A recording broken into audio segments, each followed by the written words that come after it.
Ketua Audit Negara mahu kerajaan melaksanakan pengurusan hutang negara yang fleksibel sesuai dengan ekonomi dan situasi semasa yang dikira berkepentingan. Datuk Nik Azman Nik Abdul Majid berkata, kerajaan juga perlu memperkemas perancangan projek agar pelaksanaan pembangunan mampu disiapkan dengan kos yang munasabah.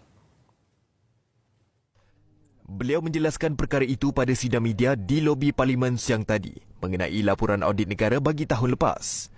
Laporan itu menjelaskan ketidakpatuhan kementerian dan jabatan persekutuan hingga menyebabkan kerugian awam dan pembaziran kerajaan berjumlah lebih 620 juta ringgit. Perbelanjaan kita tu mesti berhemat.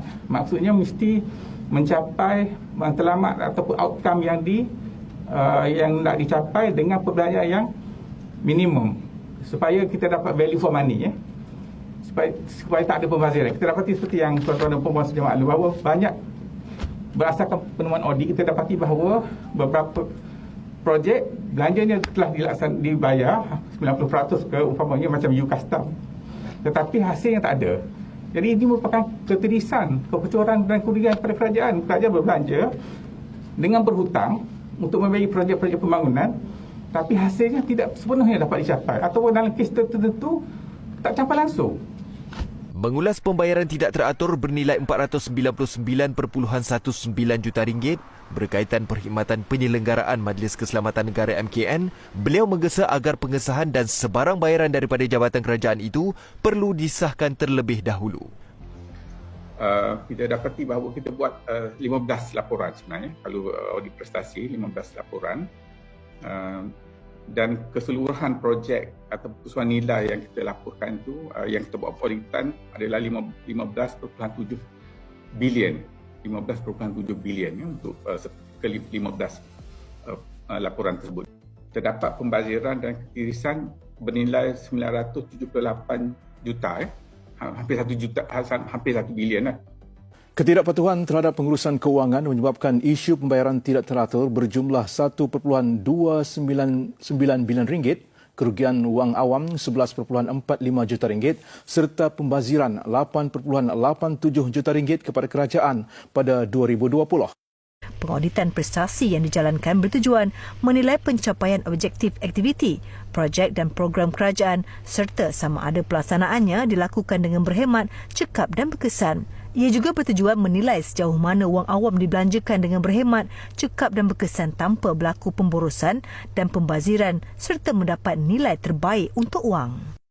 Hutang kerajaan persekutuan tahun lalu berjumlah 979.81 bilion ringgit, iaitu 63.4% daripada keluaran dalam negara kasar KDNK. Ia meningkat 100 bilion ringgit berbanding tahun sebelumnya yang merekodkan jumlah 879.56 bilion ringgit. Kenaikan hutang yang tinggi ini tidak boleh berterusan.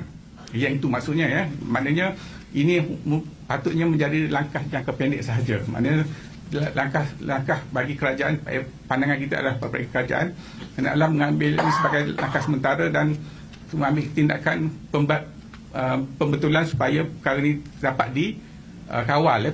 Peningkatan hutang berkenaan turut menyebabkan liabiliti keseluruhan kerajaan persekutuan pada 2021 kini berjumlah 1.298 trilion ringgit.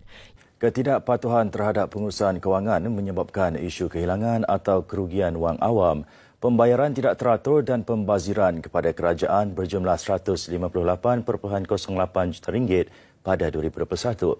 Hasil dapatan itu diumumkan dalam laporan Ketua Audit Negara LAKAN tahun 2021, Siri 2. Ketua Audit Negara Datuk Seri Nik Azman Nik Abdul Majid berkata, ketidakpatuhan itu membabitkan 116.9 juta ringgit kehilangan atau kerugian wang awam.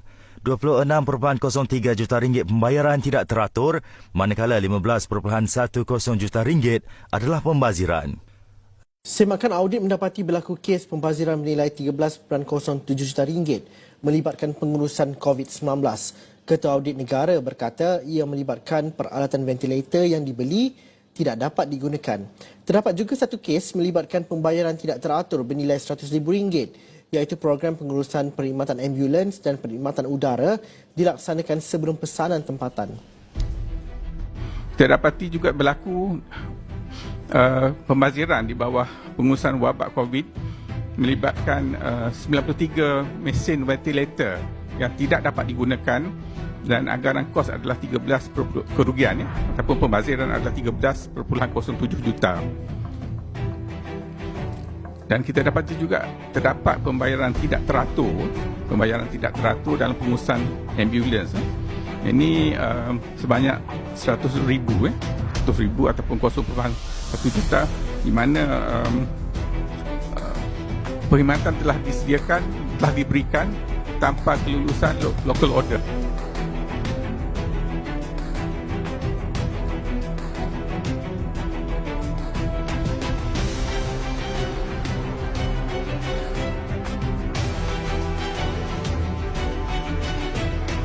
Saya buat menjalankan kerja saya, tugas saya di Kementerian Kewangan dan melihat projek-projek yang mendalam belanja terlalu tinggi tanpa proses tender.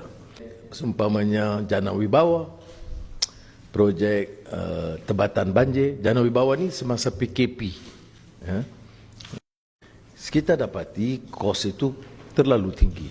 Maka saya dedahkan maklumat dari Kementerian Kewangan. Yang dilakukan oleh SPRM itu tidak tertakluk kepada pandangan saya. Dia lakukan siasatan yang rapi yang didapati dalam akaun parti dan mencecah lebih 300 juta ringgit. Tentulah harus dijelaskan. Saya pelik mengapa Bersatu nak meroyan about 300 juta dalam akaun tu. 300 juta dalam 2 tahun. Bukan sedikit, weh.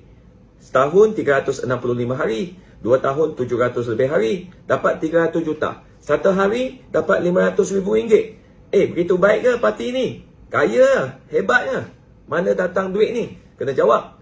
Lepas tu, Bersatu ni nak tuduh juga. Kata SPRM ni tak bebas lah. Political prosecution lah. Azam Baki tetap ketua pengarah yang sama. Dulu PN dia juga. Lepas tu Ismail Sabri dia juga. Mengapa sekarang nak baru salahkan SPRM? Jawablah kepada rakyat. Kalau tak jawab, rakyat ni ada keraguan. Saya bekas Pendaharian Agung Keadilan. Kita ada berapa saja? 7 juta dalam aset kita. Bersatu, 300 juta. Parti yang baru, lepas pilihan raya, beratus-ratus juta telah pun belanja. Belanja kat mana? Tak jawab. Jawablah Bersatu. Bekas Perdana Menteri Tan Sri Muhyiddin Yassin disahkan antara suspek yang disiasat Suruhanjaya Pencegahan Rasuah Malaysia SPRM bagi projek Jana Wibawa. Menurut sumber SPRM selaku suspek, Tan Sri Muhyiddin yang juga Presiden Bersatu tidak sepatutnya memberi ulasan berunsur spekulasi kerana perkara itu boleh mengganggu siasatan.